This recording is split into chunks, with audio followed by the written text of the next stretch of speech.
같아 산산. 만약 우리가 300년 전 조선시대로 보내진다면 말은 어찌어찌 금방 배울 수 있겠지만 공유할 컨텐츠가 없어 매우 답답할 것입니다. 그런데 만약 삼국지 매니아라면 걱정하실 필요가 없습니다. 이 땅에서 삼국지는 조선시대부터 엄청나게 읽혀졌기에 적어도 삼국지에 관해서는 우리의 선조들과 밤새 키보드 배틀을 뜰 수 있을 것입니다. 이것이 바로 고전의 가치입니다. 실학자 홍대용도 담헌서에서 삼국지 인물들을 평하는데 두 가지에 우린 놀라게 됩니다. 먼저 매니아도 모르는 엄청 디테일한 사건까지 다루는 점, 둘째로 같은 사건을 보고 있는 건지 착각이 들 정도로 인물평가가 엄청 꼰대스러운 점. 홍대용이 깨어있는 실학자였음에도 말이죠. 같은 컨텐츠를 보면서 이런 차이는 왜 생기는 걸까요? 역사가 현재와의 대화라고 했듯이 삼국지는 현재에도 계속 쓰여지고 있기 때문입니다. 시대가 요구하는 가치가 변하며 인물과 사건에 대한 평가도 계속 변하게 됩니다. 게다가 사실관계도 달라집니다. 소설로만 읽혀졌던 삼국지에 사람들은 정사와 사서 기록을 더욱 심층적으로 비교하며 점점 더 팩트에 가까운 평가를 갈구하게 되는 경향이 있습니다. 저는 이번에 감히 홍대용님과 키배를 뜰 생각은 없습니다. 다만 제가 살고 있는 시대 속에서 가치와 팩트가 어떻게 변했는지 보는 것은 상당히 재미있는 일일 것입니다. 제 구독자층이 가만 보니 20대부터 60대 이상까지 매우 다양하더라고요. 그래서 이번부터 여러 차례에 걸쳐 30년 동안 이 땅에서 재평가받게 된 장수를 다뤄볼까 합니다. 재평가라는 기준이 사람마다 너무 주관적이지만 코에이의 삼국지 게임의 능력치로 비교해볼까 합니다. 40년간 삼국지 매니아에게 큰 영향을 주기도 했고 자라나는 세대의 피드백을 받기도 하면서 끊임없이 진화하는 플랫폼으로 객관성이 확보되었다 판단했기 때문입니다. 기준은 94년작 삼국지4 대비 최신작 삼국지 14에서 30년간 통솔력, 무력, 지력, 정치력, 매력의 능력치 평균이 높아진 순위. 오늘은 연의가 조조 유비 대립구도로 쓰여졌기에 가장 과소평가가 심했던 오나라에서 장수를 다뤄보겠습니다. 15위 손환, 평균 능력치 8.2 상승, 지력 12, 정치력 16 상승. 흔히 탱커는 전장에서 탱크가 적의 화력을 대신 얻어맞아 보병들이 대응할 시간을 벌어주는 역할을 뜻합니다. 오나라의 이릉대전 대승에는 육손의 원맨쇼가 있었지만 그 뒤에 가려진 엄청난 탱커가 있었으니 그가 바로 손환이었죠. 관우 공격대에 공을 세워 25살의 육손과 함께 유비를 맡게 된 그는 이릉대전 때 단독으로 유비의 선봉대를 토벌하다가 오나라 본진과 떨어진 채 유비의 대군에 포위됩니다. 육손은 손환은 부하의 신뢰를 얻고 있기 때문에 버틸 것이다 라고 말합니다. 말은 쿨해도 실제 속뜻은 제발 버텨라. 당시 육손이 대규모 화공작전을 계획했었기에 그걸 취소하고 구원 간다는 것은 엄청난 기회의 상실이었겠죠. 아무튼 손환은 구원이 없다는 걸 알고는 무기를 집어들고 목숨을 다해서 싸워서 유비의 대군을 밀어냈고 아마 바로 이때 육손이 준비한 화공작전도 펼쳐진 것으로 보입니다. 한편 손환은 달아나는 유비의 퇴로 요소를 내비게이션처럼 미리 예측 추격하여 괴롭게 합니다. 스타에서도 아군과 적군의 전선 한가운데 스톰을 쏠 때 적의 데미지가 극대화되듯이 유비군을 스스로 몸빵하면서 막고 있는 손환의 탱킹과 내비게이션 스토킹 추격이 있었기에 이릉대전의 정점인 육손의 화공이 극대화되지 않았을까 생각됩니다. 전투 직후 손환은 유비에게 적장히 할 수 있는 최고의 극찬을 받습니다. 저 자식 처음 봤을 때 분명히 어린애였는데 내가 그 꼬맹이한테 지다니. 이런 탱킹 명장 손환에게 코에이는 최근 30년간 지력 60에서 72, 정치력 50에서 60대로 대폭 상승시켰는데 정사에 박학하고 기억력이 좋았으며 말싸움이 능했다는 표현 때문으로 보입니다. 그리고 매니아들에게 능력치보다도 훨씬 중요한 또 하나의 변화가 있습니다. 바로 일러스트이죠.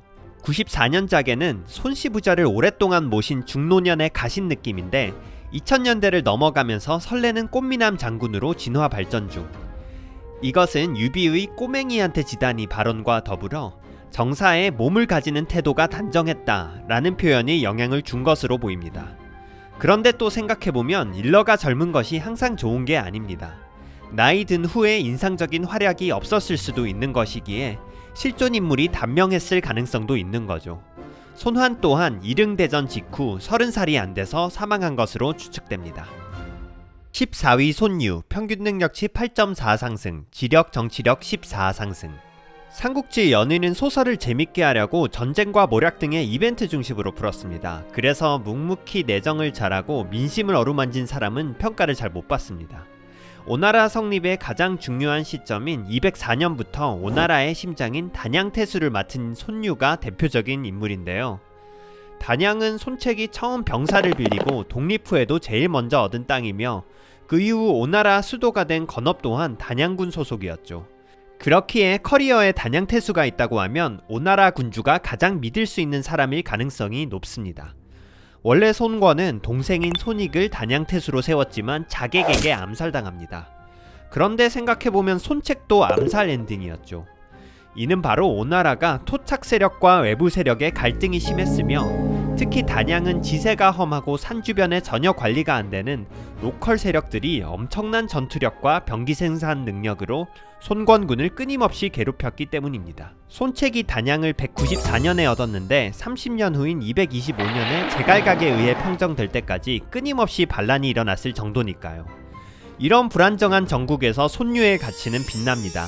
손권의 사촌동생으로 손익의 후임이 된 그는 빈객과 장수들이 당시 무시받던 강서 사람들이었지만 겸손한 태도로 모두를 달래주었기에 소외된 사람들의 마음을 전부 다 얻었다는 기록이 있습니다. 무작정 토벌과 갈등을 통한 해결을 중시하는 오나라 갱스터 장수들과는 색다른 가치를 지니죠. 이런 기록 때문인지 정치력이 52에서 68로 올랐고 매력도 72에서 78로 올랐습니다. 게다가 군제 능력도 뛰어난 것으로 보입니다. 대도독 주유가 곧잘 전투 메이트로 중용했으며 특히 주유의 요절로 이뤄지지는 못했지만 주유가 익주정벌이라는 대규모 프로젝트를 계획할 때도 손권에게 손유를 메이트로 시켜달라고 합니다. 그래서인지 통솔력도 72에서 78로 상승. 또한 경전을 꽤 즐겨 군대가 행군하는 도중에도 낭독하는 소리가 끊이지 않았다는 이야기가 있습니다.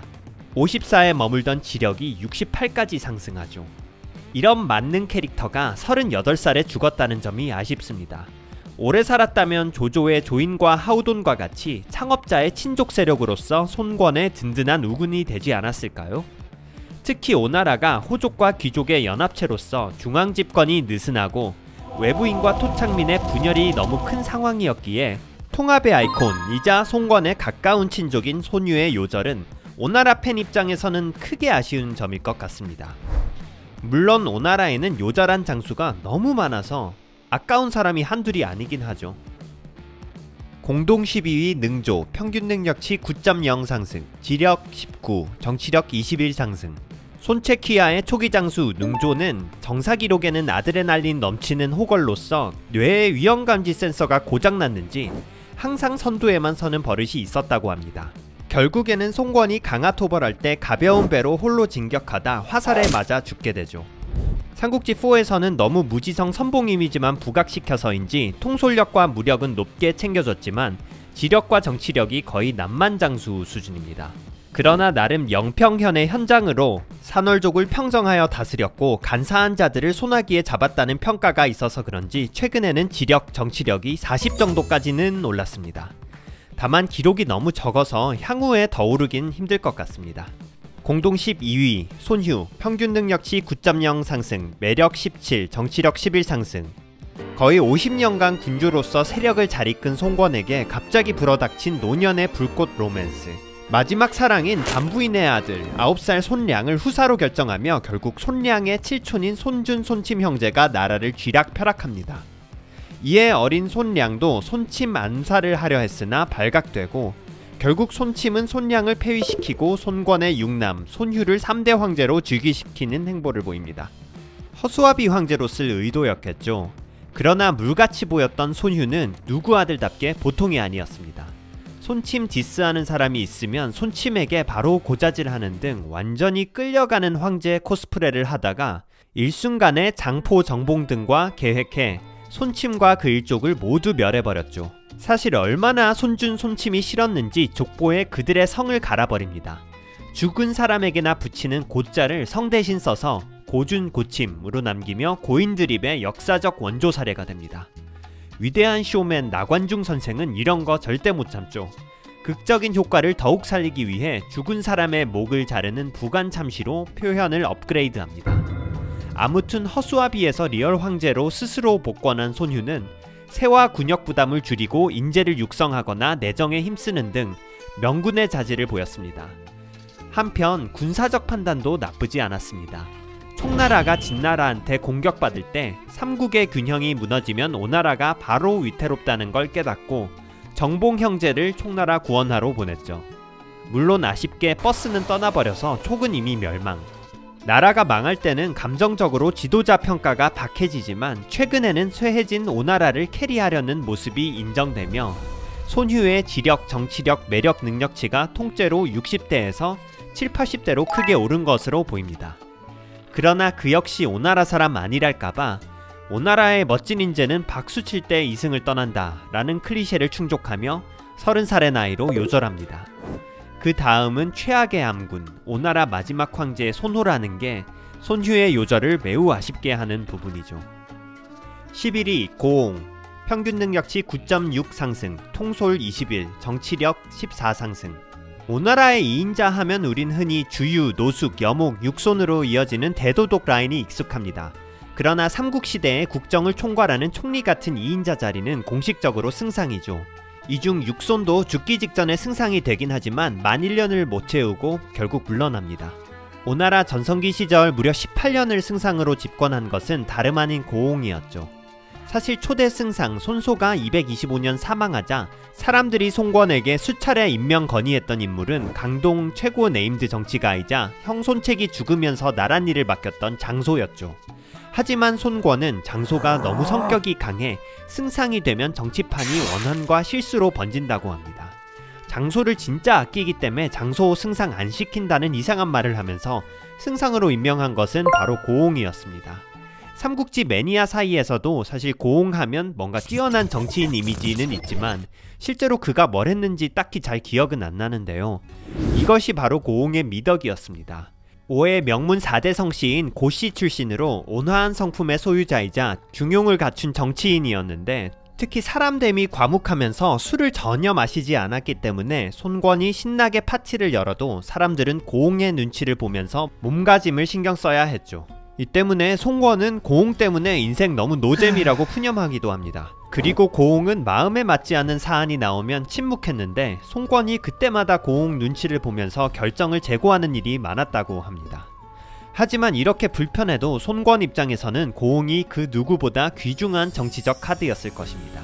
오나라의 정치 구조가 능력은 뛰어나지만 너무 자유분방했던 호족들의 연합이었기에 내부 분란을 안 만들고 정무적 균형감을 갖출 수 있었던 고옹의 위엄과 균형감이 손권에게는 가장 필요했을 것이기 때문입니다. 그래서인지 손권은 고옹이 죽을 때까지 종신승상을 시킵니다. 그의 엄격함과 절제력을 보여주는 단적인 일화가 있는데요. 하루는 손권이 총애하는 고옹의 손자 고담이 손권 친척의 연회날 술에 취해 3번이나 일어나서 춤을 추었는데 하필이면 술자리 단속 빌런인 할아버지 고옹한테 딱 걸려버리죠.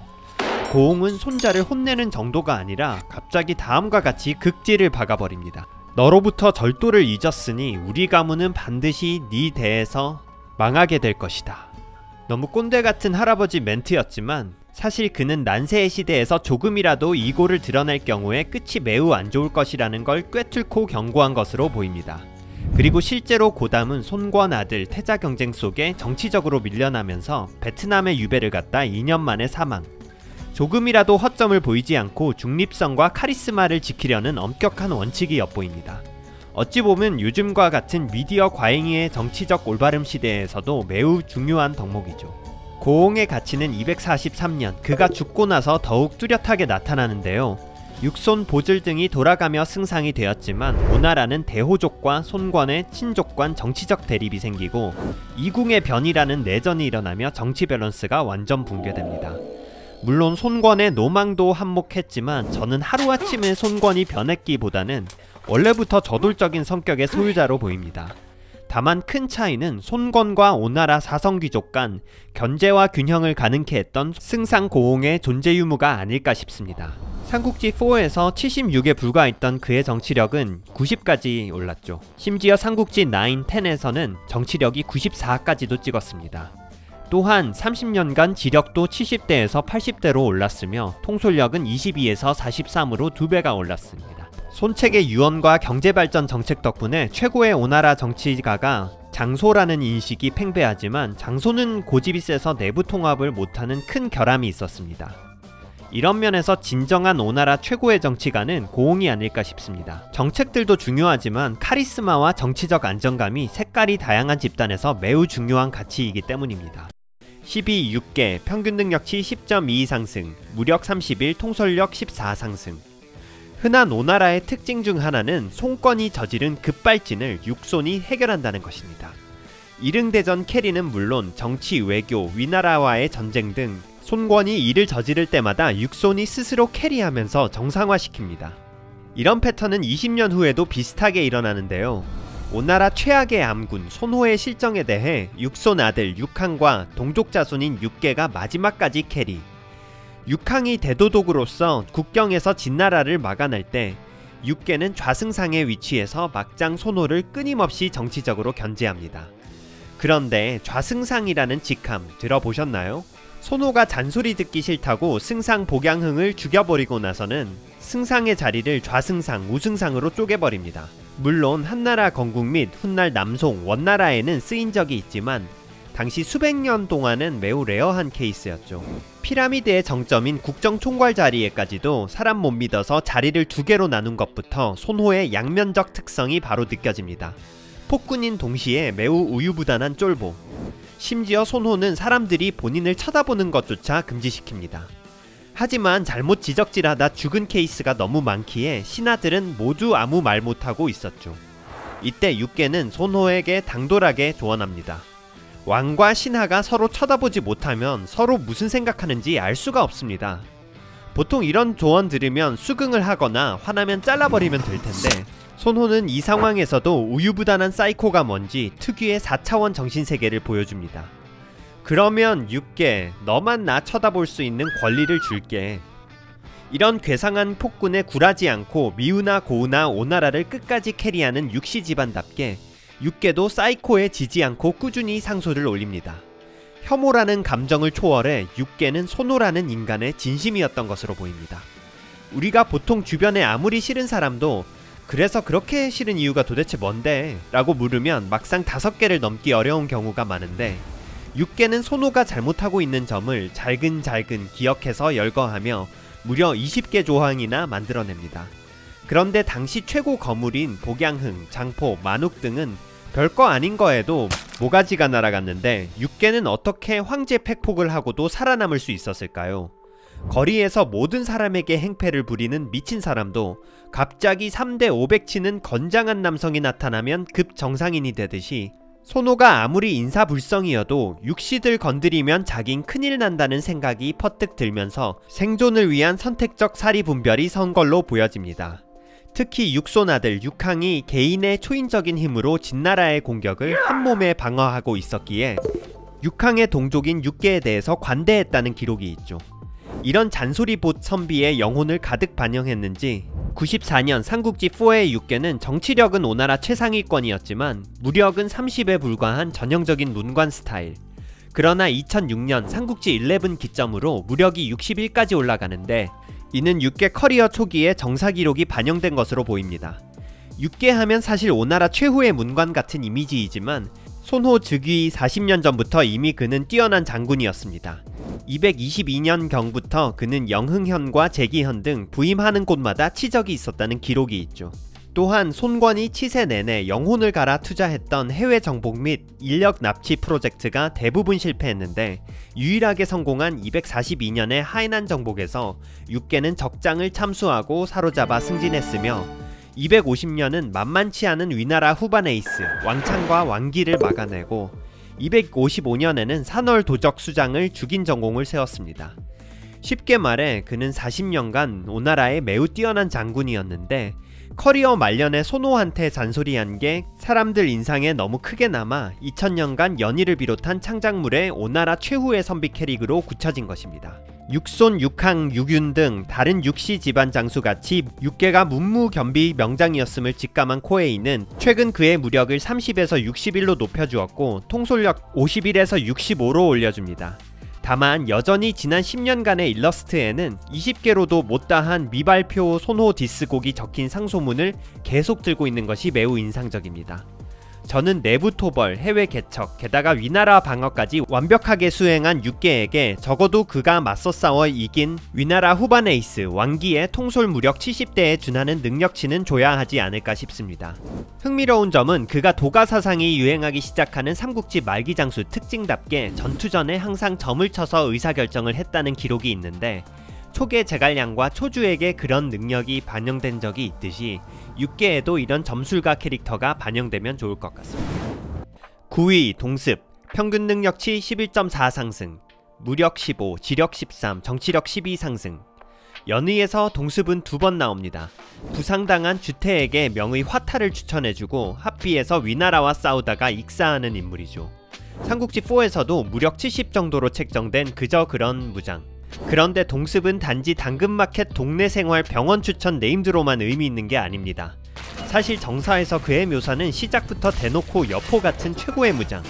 키가 8척에 무력이 남들을 능가했으며 굳세고 강건했다. 실제 역사에서는 일기토가 거의 없었기에 게임 속 무력을 대충 전쟁에서의 느낌으로 책정되는 경우가 많은데 동습은 대놓고 당대 사람이 무력 세다고 했으니 무력은 최상위권으로 올라가는 것이 맞는 수순일 것입니다. 삼국지 11부터 무력이 85까지는 올라가게 됩니다. 또한 파양에서 수만 명의 적을 토벌할 때 동습, 능통, 보질, 장흠이 각각 부대를 이끌었는데 오직 동습군만이 크게 활약하고 적장을 잡았다는 기록이 있습니다. 엄청난 동료 장수들과 동일 조건에서 동습이 확실한 두각을 나타낸 거죠. 한편 오나라 입장에서 가장 큰 수건 사업은 손견을 죽게 한 강하 지역의 황조 토벌이었는데 황조가 워낙 강하를 철통으로 수비하여 손권은 이미 몇 번이나 실패를 경험한 바가 있습니다. 208년 강하 공략에도 황조가 노련하게 몽충 2대를 강 사이에 고정시키고 천여 명의 궁수를 배치해 손권군이 진격 자체를 못하는 상황. 이에 동습은 100명의 결사대를 조직하여 황조의 몽충과 육지의 돌을 연결하는 새끼줄만 미친듯이 커팅해서 결국 몽충이 표류하게 되고 이 기습이 완벽한 게임 체인저가 되어 결국 손권이 강하를 함락하고 아버지의 복수를 완성할 수 있게 됩니다.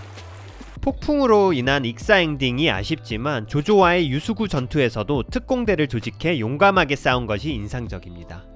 통솔력도 64에서 72로 상승했고 무력도 70에서 85로 올랐는데 개인적으로 통솔력은 적절하지만 향후에는 무력 90대까지 주면 어떨까 싶습니다. 경사기록 자체에서 매우 강한 게 직설적으로 몇 번이나 표현되었고 전쟁이 안 풀리면 직접 결사대를 결성해 미션을 성공하는 모습에서 개인적인 에너지가 엄청나게 느껴지기 때문입니다. 마치 해전에 있어서는 장판파의 장비라고 할 수 있는 게 동습의 모습입니다. 8위 여범, 평균 능력치 14.4 상승, 통솔 47, 무력 30, 매력 8 상승. 개인적으로 게임 속 여범에 대한 첫 번째 고증 오류는 일러스트라고 생각합니다. 뭔가 억울하고 소인배적인 그의 게임 속 모습들과 달리 정사에는 대놓고 용모와 자태가 매우 빼어났다는 평가로 시작됩니다. 가난했음에도 엄청난 부잣집 미인에게 장가갔는데 그의 장인어른은 반대하는 장모에게 이렇게 말하며 결혼을 승낙하죠. 여범의 얼굴 좀 봐라. 어찌 그가 오랫동안 가난하겠는가. 손책도 여범을 보고 첫눈에 반해 보통 사람과 다르다며 중용합니다. 풍모만으로도 결혼과 커리어가 술술 풀리는 외모 레벨인데 저는 과감히 여범의 일러스트를 송중기급으로 그렸어야 했다고 생각합니다. 손책은 여범에게 재무와 회계 업무를 맡겼는데 이 때문인지 삼국지4에서는 지력과 정치력은 준수하지만 전용문관 이미지인지 통솔력과 무력은 30 이하로 책정됩니다. 하지만 그는 스스로 문관 이미지를 벗기로 결심합니다. 손책과 바둑을 두던 어느 날 그는 손책의 만류에도 불구하고 자기는 행정만 하지 않고 군을 다스리는 도독의 역할을 하며 조직에 기여하겠다고 하죠. 그리고 그는 직접 부대를 이끌기도 하며 단양, 오군, 수춘, 파양 등 오나라 초기에 가장 메인 영토를 차지하는데 가장 커다란 공헌을 합니다. 송권 시절에도 매우 인상적인 군공이 여범전에 기록되는데 바로 조조가 적벽에 이르자 주유와 공격하여 무찔렀다. 연희만큼의 임팩트는 아니지만 삼국시대를 열게 한 커다란 전투였던 적벽 전투에서 그는 황계 주태와 함께 실제 활약이 언급된 몇 안 되는 장수입니다. 이런 기록들 때문인지 코에이는 여범의 능력치를 통솔력 26에서 73으로 무력 30에서 60으로 대폭 상승시킵니다. 오나라 영토 확립과 결정적인 방어에 맹활약한 여범은 그 후 최고의 미들맨으로 탄탄대로를 걷습니다. 220년 황제가 된 손권은 그를 단양태수로 임명. 단양태수는 손권의 동생 사촌에게만 갔던 자리인데 비친족 장수로서는 처음으로 그가 맡게 되는 거죠. 심지어 222년엔 아예 양주목으로 임명됩니다. 이게 얼마나 큰 직책이냐 하면 당시 오나라 땅 대부분이 양주였고 심지어 손책 손권도 치세 동안에 양주목에 오르지 않았습니다. 목은 주지사 개념인데 주가 2개밖에 없었던 오나라에서는 최고의 공적을 가진 자에게만 자리가 주어졌습니다. 예를 들어 형주목 자리에는 손권이 관우를 잡고 나서 조조에게 임명되었고 육손이 이릉대전 이기고 손권에게 임명된 사례가 있죠. 그런데 남형주보다 훨씬 큰 양주목으로 임명됐다는 것은 오나라의 제일 큰 개국공신이자 미들맨이라는 증거입니다. 또한 228년에는 승상 바로 다음 직급인 대사마까지 임명됐지만 인수를 받기 전 아쉽게 사망. 그런데 여범은 손권 입장에서 분명 전임자의 사람인데도 어떻게 이 정도까지 믿음을 받을 수 있었을까요? 그가 철저히 원칙에만 충성하는 사람이기 때문입니다. 사실 손책 시절엔 손권이 공금을 마음대로 사용한 적이 있었는데 관리들이 회계 감사할 때 주곡이라는 사람은 분식회계를 하여 손권을 커버쳐서 손권이 매우 좋아했고 여범은 완전 원칙대로 해서 극혐했다고 합니다. 그런데 막상 손권이 군주가 되니 주곡은 임용하지 않고 여범은 중용하게 되는 아이러니. 국정을 직접 운영하는 입장에서는 왕의 친족이든 누구든 원칙만을 우선할 수 있는 사람이 중요했고 여범이 그런 역할을 할 수 있다는 것을 직접 그를 강렬히 겪어본 손권 본인이 확신할 수 있었죠. 한편 여범은 오나라 토착 귀족인 육손과 전정도 접고 들어갈 정도로 포스가 장난 아니었는데요. 패션도 왕후를 능가할 정도로 럭셔리해서 주변에서 주제 넘는다 라는 소리가 나오자 손권은 다음과 같이 대답합니다. 명품족인 만큼 부대도 엄청 정리정돈 잘하고 위용있게 관리해서 퍼포먼스가 좋으니까 그냥 신경 끄길. 다만 본인이 대장으로 나선 222년 조비의 1차 남정에서 조휴 대상으로는 아쉬운 모습을 보여줬기 때문에 현재 통솔력과 무력에서 더 올리기는 어려울 것 같습니다. 그치만 결혼과 승진 프리패스가 가능한 외모에 주군을 능가하는 럭셔리 패션을 자랑하는 여범에게 더 포스 있는 일러스트와 명품 옷 착장은 시급해 보입니다. 7위 주의. 평균 능력치 17.6 상승, 통솔 23, 무력 18, 지력 22, 매력 24 상승. 보통 아버지가 슈퍼 에이스면 아들이 그 기대치를 충족 못하는 경우가 많습니다. 오나라 명장 주한의 아들 주의 또한 삼국지4에서 모든 능력치가 3, 40대의 최악의 장수로 나타나죠. 하지만 커리어 막판이 아쉬운 게 부각되어 그랬지 전성기에는 아버지의 군대를 물려받고 위나라를 많이 때려부신 전력이 있습니다. 241년 주연휘하에서 위나라의 번성 공격 작전을 성공시키고 위나라 문흠이 죄수들을 모아서 저항하자 그것도 다 털어버립니다. 252년 위나라 호준과 제갈탄이 침공할 때는 주의가 수군을 이끌고 부교를 파괴했고 특히 이때 위나라가 엄청나게 크게 격파됐다는 기록도 있습니다. 이런 기록 때문인지 통솔 무력 등이 매우 버프되었습니다. 또한 250년 문흠의 거짓 항복을 미리 알아냈으며 253년 제갈각이 합비 신성을 공격할 때 퇴각을 주장했다가 제갈각에게 궁권을 박탈당하지만 결국은 그의 말이 맞았다는 게 증명되었죠. 이런 요소로 인해 지력도 22나 상승하게 됩니다.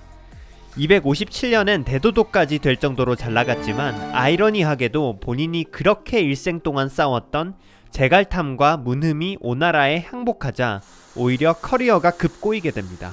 손침 지시로 포위된 수춘성에 제갈탄을 구원하러 갔는데 제가 보기에는 정황산 위나라 대장 사마소가 수춘성을 포위만 하고 일부러 입성하지 않은 것으로 보입니다.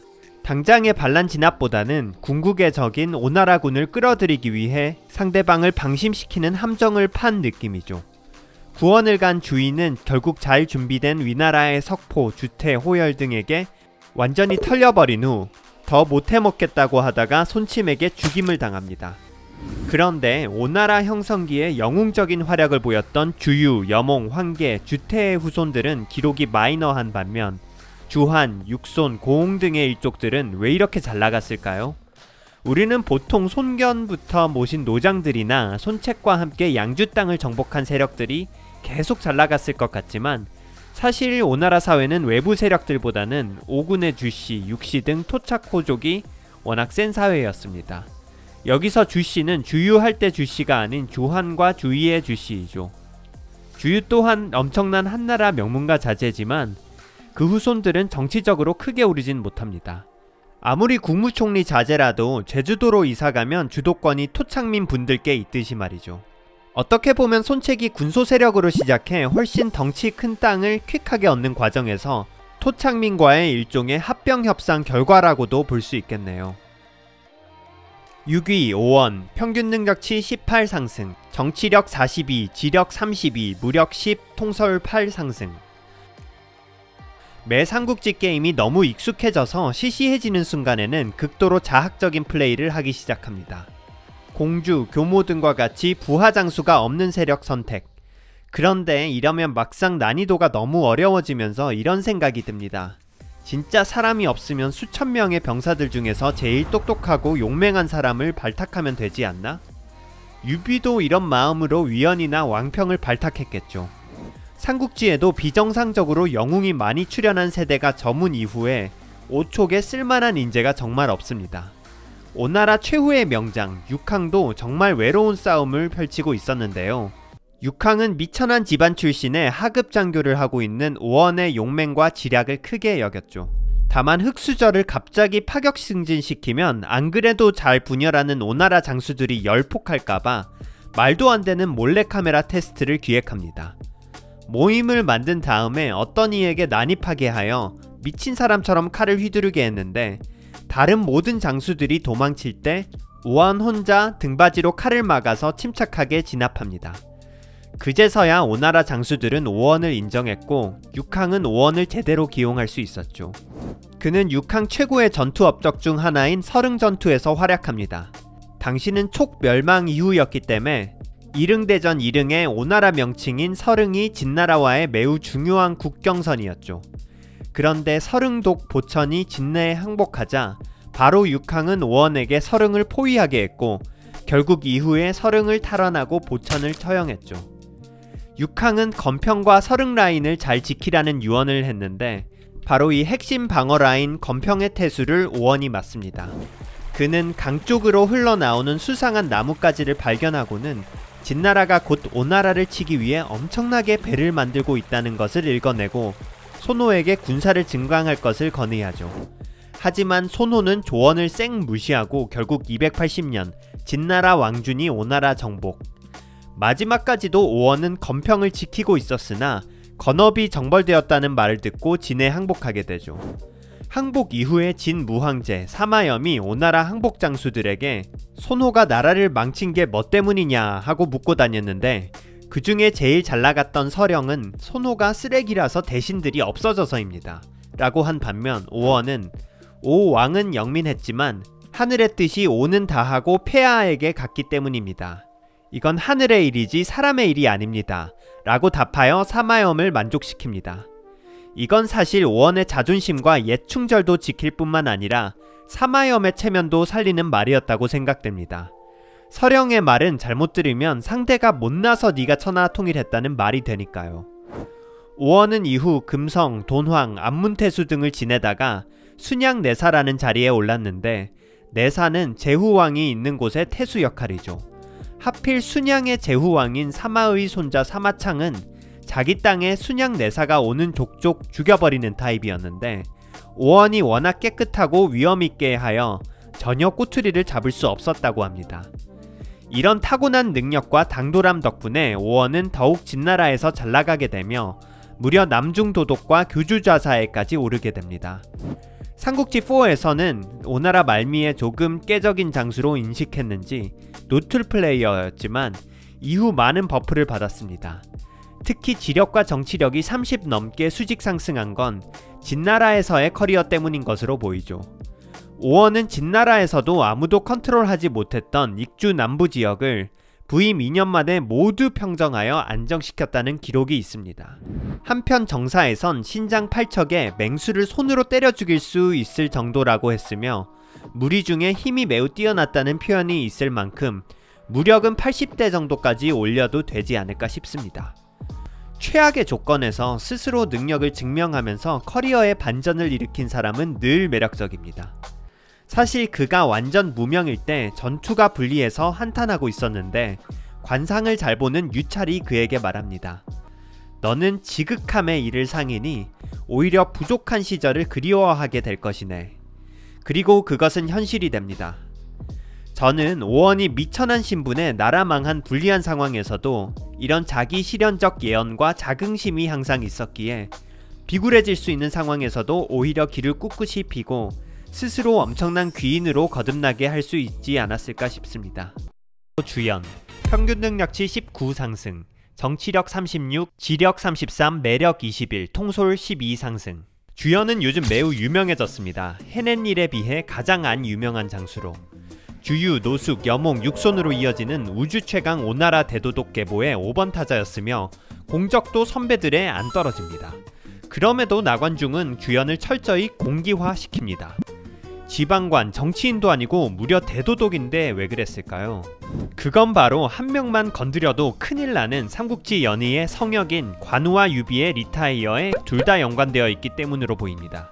관우 죽음의 주변 인물인 조조, 여몽, 반장 모두 연의에서는 마치 투탕카멘의 저주와 같이 관우의 헛개비를 보면서 고통스럽게 죽어가도록 설정.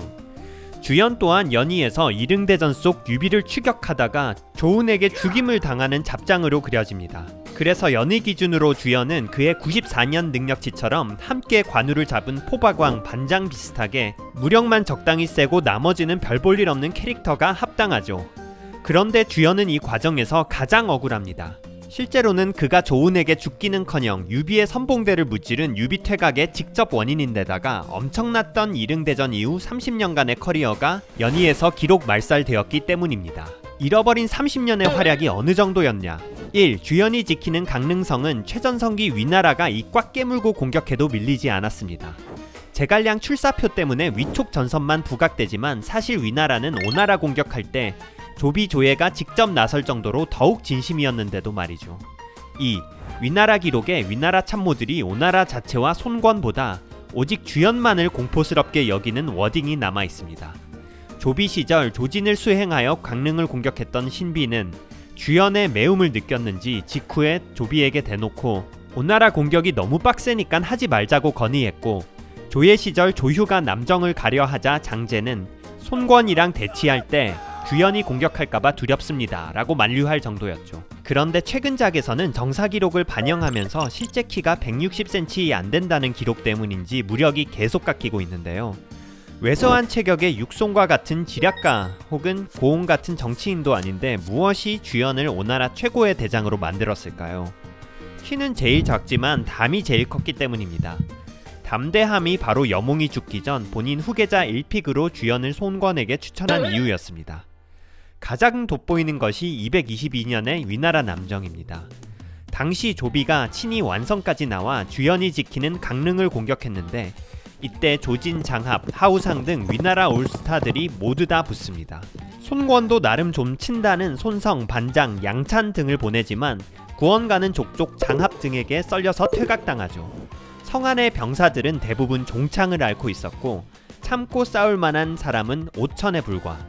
게다가 조진이 매섭게 땅굴을 파고 흑산과 누대에서 활을 쏘았으며 심지어 북문을 지키는 강릉 현령도 미군에게 배신했습니다. 손권 포함 오나라 사람 모두 다 졌다라고 생각할 만한 최악의 상황. 단 한 명의 작은 거인 주연만은 포기를 하지 않았습니다. 그는 전혀 주눅들지 않고 오히려 성 밖에 나와 위나라 진영에서 허술해 보이는 두 곳을 찾아서 털고 6개월간 끈질기게 버티기 모드로 들어가니 결국 전쟁을 승리합니다. 이로써 위나라에서도 주연이 엄청난 네임드가 되었죠. 또한 237년 양양 근처 조중에서 위나라 호질과 포충을 격파, 246년에는 위나라가 간사한 방법으로 오나라 장수를 배신시키자 주연이 보복을 하러 조중을 공격합니다. 손권이 주연의 출사표를 미공개할 정도로 시작부터 불리했고, 실제로 주연이 깊숙이 들어간 바람에 위나라 이흥이 주연의 퇴로를 끊었다는 점까지 주연 본인이 승리한 이릉대전을 본인이 당하는 느낌이 살짝 들지만, 주연은 전혀 당황하지 않고 깜짝 야습을 통해 이흥을 격파합니다. 손권이 전투를 뒤집었다는 사실에 깜짝 놀랄 정도의 역전이었죠. 이처럼 그는 전황이 유리할 때는 확실한 성과를 내고, 역으로 본인이 잡혀야 정상인 패색이 짙은 전투에서도 어떻게든 변수를 만들어서 승부를 뒤집는 능력이 있었습니다. 사실 지난번에 언급한 동습 능조도 겁이 없긴 마찬가지였죠. 하지만 주연의 대담함의 다른 점은 엄청난 연습을 바탕으로 계획된 것이란 점입니다. 오서주연전, 하루종일 국가의 대사를 걱정했으며 평시에도 아침 저녁으로 엄격하게 병사를 훈련시켰고, 태고를 울려서 병사들이 전투준비 태세를 갖추어 대오를 쓰게 했다. 같은 연습만 무한 반복하니 아랫사람 입장에서는 너무 싫었겠지만 사실은 모든 변수에 대한 시뮬레이션 학습이 된 것으로 보입니다.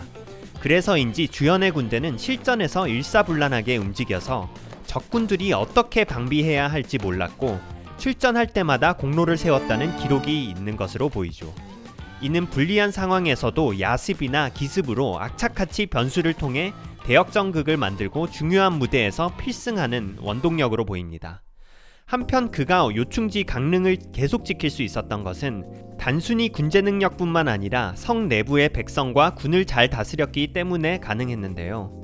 일의 옳고 그름에 대한 태도가 분명하고 생활이 청결했으며, 강릉의 성벽 공사도 열심히 했던 것들이 반영됐는지 정치력, 매력이 크게 상승한 것을 볼 수 있습니다. 특히 삼국지 10의 능력치는 전체 무장 52 수준의 레전드 능력치. 또한 A급 책사와 같은 전략은 잘 나타나지 않지만 전투에서 심리전이 능한 것이 명백하고, 내부의 배신자도 빨리 분별하여 처단하는 첩보력 등이 지력 상승 요소였던 것으로 보입니다. 주연은 229년 거기장군, 234년 좌도독이 되어 결국 246년 군부 최고 자리인 좌대사마 우군사까지 승진. 커리어 초반 관우유비 잡을 때는 항상 반장이랑 페어로 출진했는데, 커리어 후반에는 항상 전종과 페어로 같은 직위에 오르는 특징이 있습니다. 세상이 무너지고 모두가 배신해도 노력과 내 자신은 배신 안 한다는 것을 잘 알고 엄청난 연습을 바탕으로 전황을 말도 안 되게 역전할 수 있었던 오나라의 진정한 터줏대감이 바로 주연이었습니다. 마이클 조던이 불스 시절 연습을 너무 격렬하게 해서 막상 실전이 닥쳤을 때 연습에서 안 했던 것이 없었고 오히려 실전이 쉬웠다 라고 한 말과 느낌이 정말 비슷하죠. 그런데 요즘 들어서 제가 느끼는 건 연습을 미친듯이 할 수 있다는 것 자체가 바로 재능이란 점입니다. 보통은 연습이 중요하다는 걸 알고도 힘들어서 이렇게 못하죠. 다만 연습을 미친듯이 할 수 있는 재능은 많은 경우에 그 일이 개인적으로 재밌어야만 가능할 때가 많죠.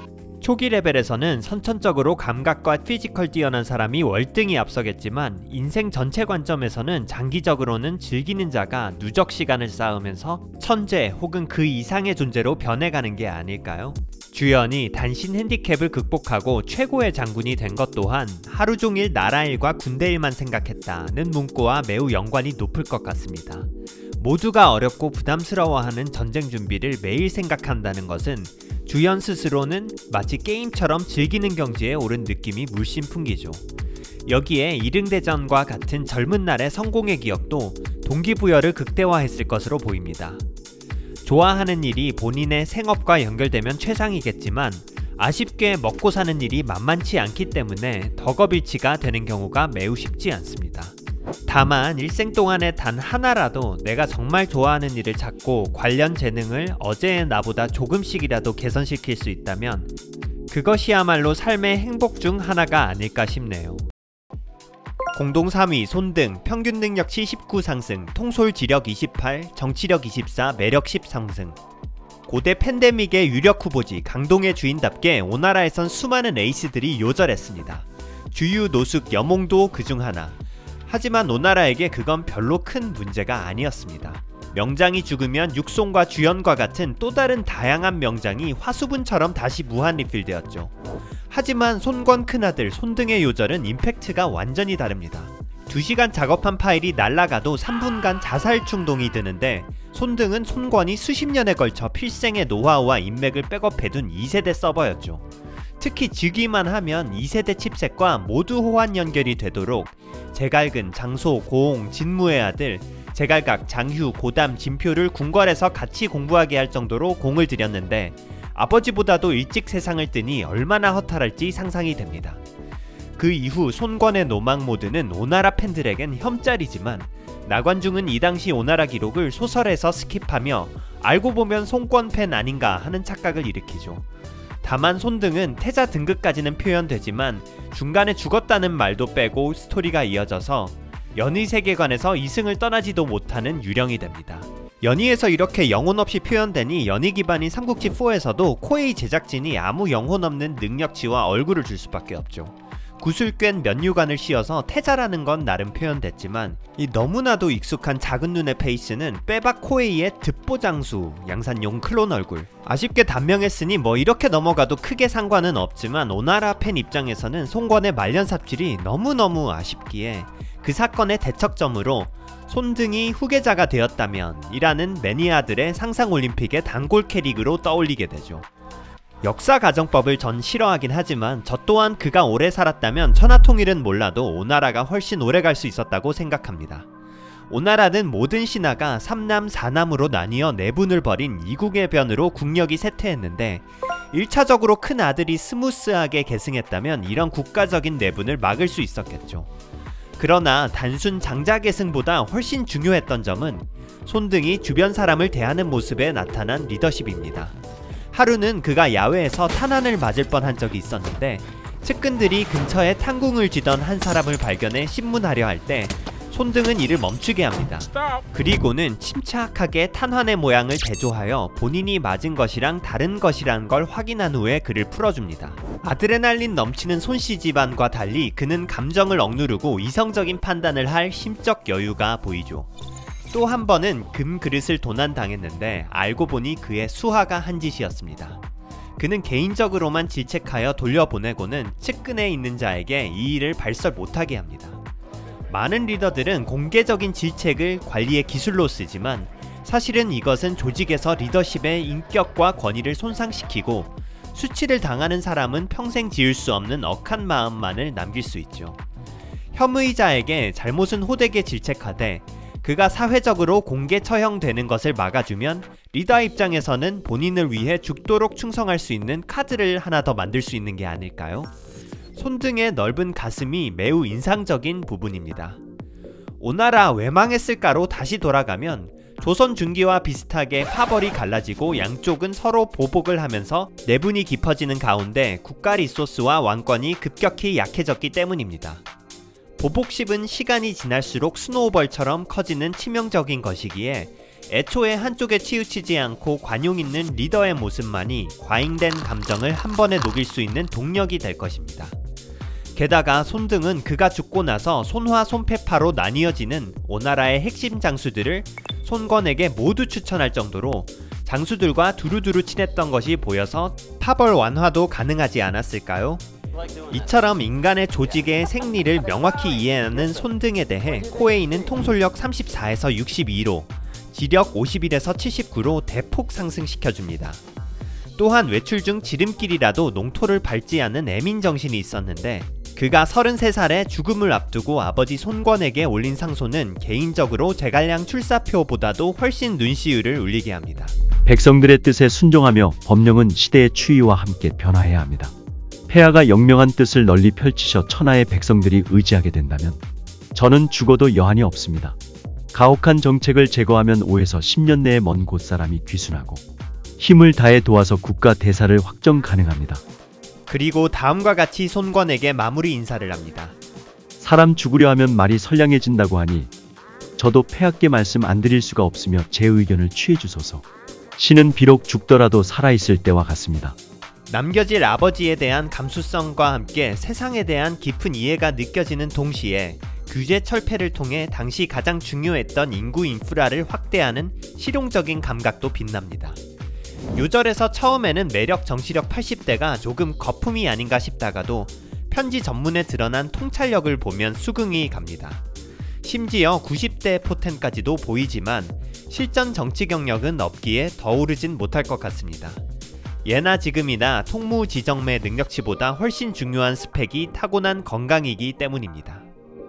공동 3위 보질, 평균 능력치 19 상승, 통솔력 50, 무력 31, 정치 15 상승. 이름도 괴상한 이 캐릭은 연희에서는 듣보와 찌질남을 대변합니다. 적벽대전 직전 제갈량에게 논파당하는 오나라 선비 1인데 이례적으로 제갈량이 보자산이라며 그의 자를 부르죠. 마치 한준희 축구 해설위원이 너무 박학다식해서 인도의 오브리그 축구 선수까지 알고 있다는 밈처럼 제갈량이 보질의 자를 알 정도로 철저하다는 희극적 도구. 다시 말해 나관중은 보질을 인도의 오브리그 축구 선수와 같은 듣보의 대명사로 표현한 겁니다. 한편 이릉대전에서 신의 육손 기용을 반대하는 꼰대맨으로도 등장하는데요. 그래도 나관중이 보기에는 수많은 송건의 문관 중에서도 보질의 이름이 뭔가 감칠맛이 나고 오래 살아서 써먹기 좋다고 생각했는지 연희에서 219년 한정 곽가 가후급 S급 책략가로 묘사합니다. 실제로 210년대 후반의 오나라는 조조와 유비를 들었다 놨다 하는 천재적인 외교를 보이는데 나관중은 보질을 주동자로 그려졌으니 어찌 보면 능력은 올려준 셈이라고 볼 수 있습니다. 그래서 연희 기준인 삼국지4에서도 이미 지력은 84로 찍혀서 오나라 탑9, 삼국지14에서도 책략가 느낌 나는 체스말 스타일 관을 쓰고 치명적으로 신중한 척하는 표정으로 유비와 조조를 어떻게 골탕 먹일까 생각하는 일러스트이죠. 다만 전형적으로 임만산 서생으로 인식됐는지 삼국지4에서는 무력 통솔이 20대입니다. 하지만 그는 결코 임만산 서생이 아니었으며 연희에서 방구석 책략가로 활약한 210년대에 그런 이미지와는 정반대로 초장거리 행군을 불사하며 오나라의 남부 저변 확장을 위해 꾸준히 일을 도맡았습니다. 손책이 190년대 양주를 차지하고 주유가 208년경 남형주를 차지했다면 보질이 210년경 광둥성과 베트남 북부로 구성된 교주를 오나라 세 번째 주로서 편입했으니 역사적인 영토 확장의 한 페이지를 장식한 거죠. 조직에선 이런 능력남을 한 곳에 가만두지 않습니다. 이릉대전이 일어나자 손권은 바로 보질을 장사군으로 호출해 유비가 회유했던 남형주 세력들을 제압하게 했고 보질 또한 기대에 부응하여 남부 지역 전문가답게 유비 호응 세력들을 완벽히 해결. 이때 활약이 엄청 인상적이었는지 226년 손권은 보질에게 육손 대신 오촉전선의 요충지인 설흥의 도독으로 임명합니다. 이처럼 정사기록 속 그의 무관 커리어가 최근에 부각되기 시작했습니다. 통솔력 25에서 75, 무력 20대에서 50으로 상승. 개인적으로는 아직 박한 것 같습니다. 이릉대전 때 통솔 79, 무력 71 찍는 명장 여대를 교주에 보내면서까지 보질을 불러냈으니 전선에서의 능력치도 여대 이상으로 통솔력 85, 무력 75까지는 향후 줘야 하는 것이 아닌가 싶습니다.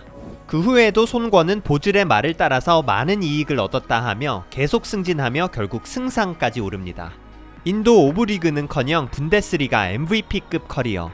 더 대단한 것은 보질이 고홍 육손처럼 고위직이 약속된 강동 귀족 출신이 아니고 완전 밑바닥부터 커리어를 시작했다는 점입니다. 서주의 피난민 출신으로 처음에는 회계군에서 오이를 소작하며 주경야독을 하며 꿈을 키워왔죠. 몸소 난세를 겪는 과정에서 깨달은 바가 있었는지 그는 소장농일 때든 정계에 있을 때든 포지션이 불리할 때는 한없이 굽힐 수 있는 스킬이 있었습니다. 그러다가 본인에게 어느 정도 주도권이 넘어왔다 싶었을 때는 그 임계점에서 지체 없이 본인의 적을 제거. 210년 교주 편입 때도 마찬가지였습니다. 교주 땅에는 기존 통치 세력 사섭과 유표가 배치한 오거라는 군벌이 함께 있었는데 오거는 겉으로만 보질에게 복종하는 척 했다 합니다. 유비가 적벽대전 직전까지 의탁할까 고민했을 정도로 방귀 좀 뀌던 군벌이었죠. 그러나 보질은 자신을 낮추어 오거를 회유한 다음에 서로 만날 것을 요청하고는 기회를 타서 목을 베어서 사람들에게 보였다고 합니다. 성격 좋은 호구형인 줄 알았던 사람이 갑자기 변하면 다들 깜짝 놀라게 되듯이 보질의 반전 충격 요법은 교주 지역 사회 전체에 엄청난 파장을 일으켜 지역 짱돌인 사섭 형제들도 완전히 복종하고 멀리 익주의 온게까지 오나라에 투항. 당시 조조군과 형주 공방으로 갈 길 바빴던 오나라 입장에서 군사 소모 없이 순전히 보즐 개인 능력으로 교주뿐만 아니라 유비군까지 흔들 수 있는 카드를 얻은 셈이죠. 이처럼 본인의 현 포지션을 냉철하게 해석하고 그에 따라 적합한 페르소나를 적재적소에 펼칠 수 있는 것이 보즐의 무서운 능력으로 보이며, 나관중이 창조한 난세의 모사꾼 이미지가 인물 왜곡이라고도 볼 수 없는 장면이기도 하죠. 이런 영향인지 정치력이 71에서 86까지 상승. 한편 어려웠던 신분에서 올라왔던 만큼 보즐은 과거 자신처럼 신분 낮은 사람들을 많이 추천하고 모함받는 사람을 여러 차례 구해내기도 합니다. 피난 후 밑바닥부터 일어나 인생은 강약 조절이다 라는 교훈을 실천해 진정한 자수성가를 이뤄낸 보즐이 주연 손등과 함께 공동 3위에 올랐습니다. 2위 낙통, 평균 능력치 23.22 상승, 매력 46, 통솔 45, 무력 15 상승. 대망의 2위는 매우 생소하실 낙통입니다. 만약 연희에서 그를 기억하신다면 매우 눈썰미가 좋은 독자이실 겁니다. 적벽대전 직전 제갈량과 오나라 선비와의 랩 배틀이 나오는데, 보즐은 그래도 한마디라도 하지만 낙통은 제갈량 엿먹이려는 회심의 질문을 생각하고는 마이크 잡고 딱 디스하려는 찰나에 한계가 토론장에 나타나 입틀막 당합니다.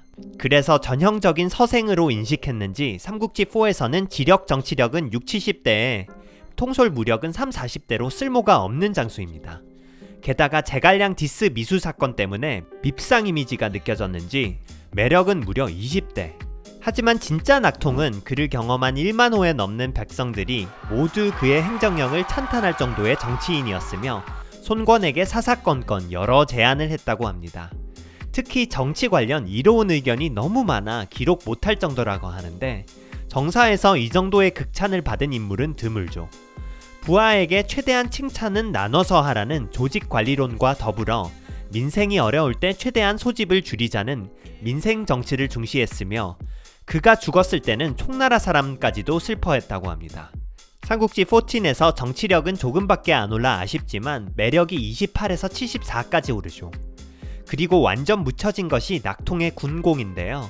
육송과 함께 이릉대전에서도 공로를 세우지만 다들 유비 끝까지 잡아야 한다고 할 때 주연 육손과 함께 조비를 막아야 한다고 주장합니다. 예상과 맞게 222년 조비가 명장 조인으로 오나라를 침공할 때 주한과 함께 매우 효과적으로 막아냅니다. 그 공로가 컸는지 그는 223년 유수독으로 임명되는데, 오나라 입장에서 가장 어려운 전선이 위나라 국경이었기에 유수독은 손권이 가장 믿는 장군으로 배치되었죠. 장흠, 주태, 여몽, 주한 등 오나라 최고의 명장들에 이어 그 자리에 오른 만큼 통솔력 31에서 76으로 무력 42에서 57로 크게 상승합니다. 위촉 모두 대승한 경력이 있는 올라운드 플레이어로서 저는 통솔 무력을 주한 직전급으로 더 올려도 된다고 생각하지만 오나라 장수 아니랄까봐 36살에 요절하니 아쉽지만 이 정도가 적당할 것 같습니다.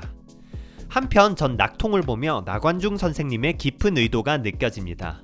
보통 극단에서 주인공이 엑스트라에게 갑자기 문맥 없이 꼽을 주는 장면이 나오는데, 이건 고생하고 있으나 부각되지 않은 배우들을 한 번이라도 관객에게 각인시키기 위함이죠.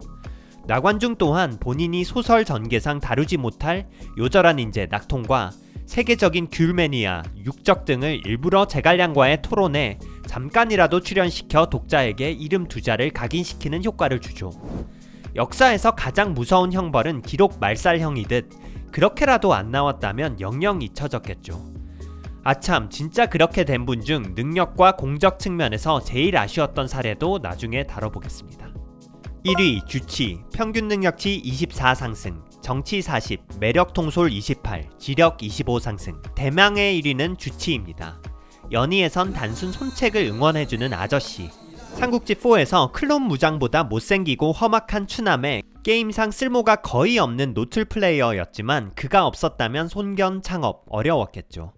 손견에 장수하면 떠오르는 황계 한당 정보 조무 사총사가 사실은 별부사마 등의 하급 장교로 호위 장수에 가까워 보인다면, 주치는 교위의 임무를 주며 사총사와 달리 독립군대를 직접 이끌며 손견이 직접 못하는 일들을 대행하게 한 것으로 보이죠. 원피스로 치면 해적왕 골디로저의 부선장이자 대행자인 레일리 느낌. 게임 시나리오 1에서도 손견이 장사태수로 시작하는 이유도 주치가 함께 남형주의 반란군을 진압했기 때문이며, 가장 빛나는 전공은 당시 네로라 하는 군웅들도 건들지 못한 동탁의 일진인 호진 화웅 여포를 손견군이 깨부술 때 정보와 함께 공로를 세운 기록. 여기서도 정보와 달리 주치는 벼슬이 오른 것으로 보아 좀 더 메이저하게 활약한 것으로 보입니다. 그래서인지 통솔력이 무려 28이나 상승. 그러나 50대 중반의 무력은 아쉽습니다. 정사 기준 여포보다도 더 포악한 사이코 킬러이자 중국 지도를 다 돌며 싸운 다이나믹 무력관 손견이 네로라 하는 장수 대신 독립부대를 준 사람인데 80대 정도는 줘야 하지 않을까요? 그건 아마 그 이후에 정치가이자 손씨의 멘토로 확 커리어 체인지를 해서로 보입니다. 그는 손견이 죽자 손책의 자립을 가장 강력히 드라이브한 장본인. 그렇게 실력이 대단했던 손견 또한 자립을 안하고 원술 밑에 있다 가스라이팅 당하고 버림받았고, 그렇다고 원술은 결코 천하를 차지할 대인배가 전혀 아니란 걸 느꼈기 때문이겠죠.